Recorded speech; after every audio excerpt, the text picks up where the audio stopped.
Welcome to my channel. This is Beauty on the Go with Sherese. So today I'm going to showcase a bob. So this bob has big curls in it. It's so pretty. It's like an asymmetrical bob. And I never wore this type of hair before. So this is my first time. So make sure you let me know what y'all think. So make sure you comment, like, and subscribe, and hit the notification bell for more great videos. So Beauty on the Go with Sherese. Let's go.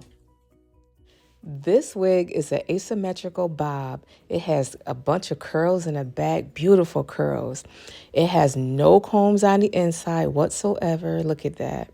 Yeah, but it do have an adjustable strap, so that way I can secure the wig to my head.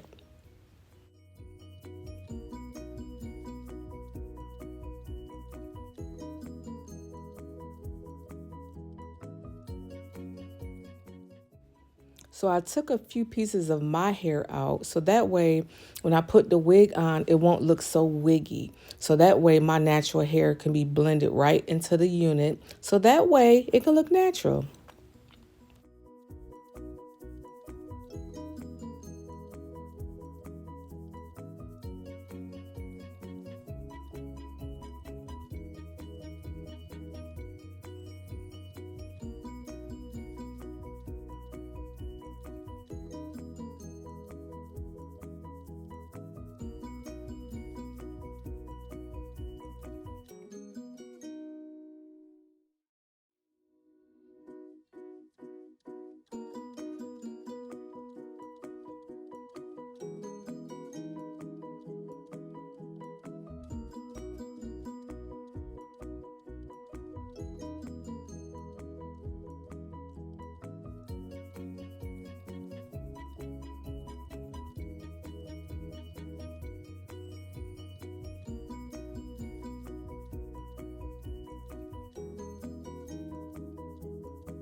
So I'm going to use a little concealer for the part so that way the part can look like a natural part.